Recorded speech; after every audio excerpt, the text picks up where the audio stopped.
The image of the knight is often wrapped in romance, stories of shining armor, and noble quests, but the historical reality was far darker.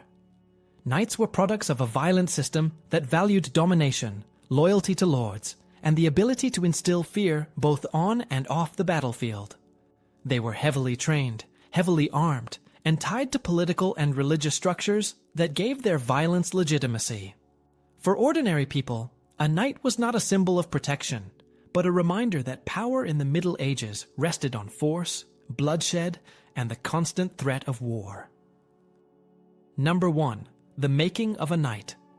Becoming a knight in the Middle Ages was a long and exhausting process, and it started much earlier than most people imagine. A boy who was born into a noble family could begin training as young as 7 years old. At that stage, he became a page, living in another noble's household where he learned the basics: riding horses, handling simple weapons, learning manners, and even serving at the dinner table. This early training was not about honor or glory, but about discipline and obedience. A page had to know how to care for weapons, clean armor, and show loyalty to his lord. By the time he reached his teenage years, he advanced to the role of squire. Life as a squire was far tougher. He had to serve a knight directly, helping with armor, sharpening weapons, tending horses, and following his master into battle. This meant that even before officially becoming a knight, a squire could face the horror of medieval warfare. In many cases, young squires were expected to prove their courage by saving their knight in combat or by holding their own in smaller fights. Mistakes weren't just embarrassing, they could be fatal. The training itself was designed to create endurance rather than elegance. Squires practiced with heavy swords, lances, shields, and axes for hours. They trained on horseback, learning how to ride fast, keep balance, and fight with only one hand while guiding the horse with the other. They also had to master wrestling and hand-to-hand combat while wearing armor that could weigh more than 25 kilograms. This weight didn't make them immobile, but it drained stamina quickly. A knight had to be able to keep moving, stay on his feet, and fight effectively for hours. One of the hardest parts of training was jousting practice. Squires drilled at wooden targets, striking them with lances again and again to perfect accuracy and timing. Another common exercise was striking a rotating target called a quintin, which spun around and could knock a rider off his horse if he didn't hit it correctly. These lessons weren't just sport, they taught survival. In real battles, a misplaced lance or broken shield could mean death. The cost of all this training was enormous. Horses, armor, and weapons required constant maintenance, and only families with wealth and land could afford it. This financial barrier is one reason why knighthood was closely tied to nobility. But even with noble birth, not every boy made it through. Injuries, disease, or simply a lack of skill could end a career before it began. When a squire finally proved himself ready, usually in his late teens or early 20s, he was knighted. The ceremony was symbolic, an oath to serve his lord and defend the church, but the real test had already been years of training, bruises, and fear. A newly made knight was not just a warrior. He was the product of a system built to create disciplined fighters who could survive the brutal conditions of medieval warfare. Knights weren't just born into power. They were forged through years of struggle, preparation, and relentless exposure to violence. Number 2. Armor that was like a tank. Plate harness turned a mounted fighter into a moving fortress because every surface was engineered to shed force rather than absorb it. Mail never disappeared, but shifted to the gap's armpits, groin, and inside elbows, while rigid plates took over the vital zones. The pathway ran from coats of plates to full breastplates shaped like shallow domes. Angled ribs and subtle ridges stiffened the metal without extra weight, a trick that kept blows glancing off instead of biting in. Edges were rolled to resist splitting and to keep a blade from catching, and a lance rest on the right chest locked the weapon to the torso, so the shock of impact ran through armor and saddle rather than the wrist. Helmets evolved the same logic. Bassinets with visors gave way to tightly fitted armets, and closed helms paired with bavors, where narrow eye slits and drilled breaths balanced vision, airflow, and protection.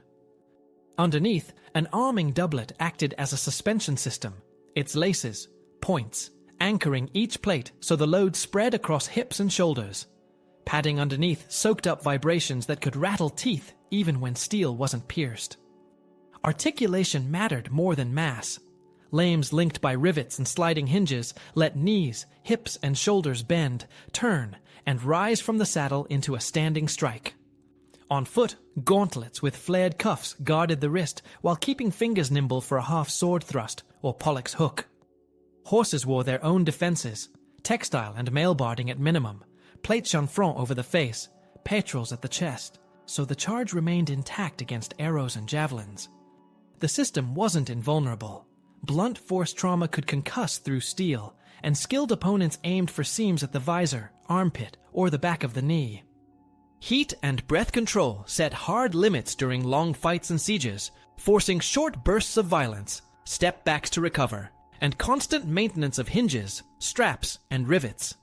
Yet, on the field, the combined geometry, metallurgy, and fit produced an effect that shifted battles. Missiles lost energy to curvature, blades skidded off, and morale wavered in the face of figures that looked and sounded like iron engines of war. Number 3. The battlefield was hell. Clashes in the Middle Ages were shaped by terrain, weather, and the grinding weight of logistics as much as by sword and lance. Most armies were not massive professional forces, but patchworks of levied peasants, hired mercenaries, and noble retinues, and when two sides met, the results were often confusion more than strategy. A knight's charge could break weaker infantry formations, but holding ground meant enduring mud that trapped hooves, rain that ruined bowstrings, and heat inside steel harness that could push men to collapse before the enemy even struck. Cavalry thundered in first impact, yet once the initial shock passed, the battle devolved into tightly packed melee where visibility through visors was limited, and fighters relied on sound and instinct to strike. Chroniclers describe shields splintering, arrows filling the sky in black swarms, and men trampled underfoot by their own side as formations buckled. Sieges intensified this brutality. Instead of short bursts of violence, they stretched into months of starvation and disease. Attackers built trenches, wooden towers, and artillery engines like trebuchets, which could fling projectiles weighing hundreds of pounds over walls. Defenders responded with missiles, burning oil, and sorties to sabotage siege works at night. The constant pressure meant exhaustion was as deadly as blades. Psychological tactics were common. Decomposing corpses of animals and prisoners were catapulted into towns, spreading plague and terror. For civilians trapped inside, famine could drive them to eat horses, dogs, even leather. For soldiers outside, dysentery swept camps as quickly as enemy raids. The presence of armored knights added another layer of dread. Their advance in coordinated groups, weapons designed to puncture, crush, or cleave, created fear disproportionate to their actual numbers. Infantry facing them without comparable protection often broke before combat even began. Written accounts from battles like Agincourt or Teuton emphasize the noise of hooves, the blinding clash of steel, and the suffocating closeness where one mistake meant a spear through the ribs. Warfare in this period was not ritualized honor, but a grinding environment of mud, screams, and collapsing bodies, with knights acting as shock weapons in a system that cared little for human life. Number 4. Faith, fear, and the Crusades. When religious ideology merged with military structures, the figure of the knight became more than a warrior. He became an agent of sacred violence.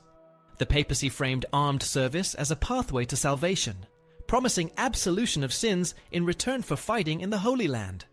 This was not just rhetoric, but an institutionalized incentive system that turned men already trained for brutality into fighters who believed their violence was sanctified.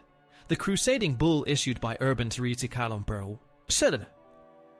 at Clermont in 1095 declared that killing in Christ's name was not a sin, but a duty, reframing the act of war as spiritual labor.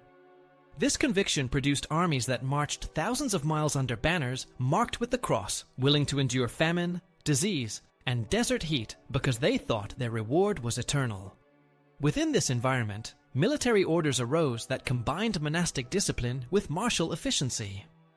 The Knights Templar, for example, developed into a transnational force with fortresses across the Mediterranean and financial networks in Europe. They lived by rules of poverty and obedience, yet functioned as a permanent professional army. The Teutonic Knights extended this model into the Baltic, where campaigns against pagan groups blurred into territorial colonization. These orders institutionalized violence under religious vows, turning knightly warfare into a permanent crusade rather than a seasonal duty. The psychological weight of this ideology reached beyond foreign battlefields. In European villages, knights acted as extensions of feudal authority, backed by the church's moral sanction. A mounted retinue enforcing taxes or crushing dissent carried the aura of divine approval, leaving peasants with little distinction between God's justice and aristocratic coercion. Chronicles of rebellions in France and England show how villages faced destruction at the hands of men who justified burning crops and taking hostages as righteous punishment. This created an atmosphere where resistance was equated not only with treason, but with heresy. The combination of military prowess, organizational discipline, and sacred justification made the knight a figure whose terror was amplified by belief, both his own and that imposed on those who suffered under his authority. Number 5. Legacy of blood and iron. The figure of the knight shaped not only how wars were fought, but also how societies were controlled. Their dominance on the battlefield came from a unique combination of training, resources, and a system that bound them to lords and kings. This made them the backbone of feudal power, where authority was enforced at sword point as much as by law. In practice, they were instruments of political will, crushing uprisings, raiding borderlands, or reinforcing dynastic claims. Chronicles of conflicts in England, France, and the Holy Roman Empire show how the presence of mounted, heavily armed knights often determined the outcome, before infantry even clashed. Beyond the battlefield, their role extended into everyday governance, acting as enforcers of feudal dues and protectors of noble estates, which often translated into intimidation of peasants rather than protection. The culture surrounding knighthood left scars that lasted for centuries. Tournaments, often imagined today as pageantry, were brutal events where fatal injuries were common, and where aristocrats tested the same violent skills meant for war. The spectacle reinforced the idea that violence was both entertainment and a tool of status. At the same time, the cult of chivalry, an ideal of service, loyalty, and piety, masked the harsher reality that knights frequently committed atrocities during campaigns, pillaging towns or massacring prisoners. Their reputation as symbols of order was balanced by their record as agents of destruction. Technological change eventually eroded their supremacy. The rise of longbows, crossbows, and later firearms shifted the balance away from armored cavalry. Battles like Crécy and Agincourt demonstrated that disciplined missile troops and tactical positioning could break knightly charges.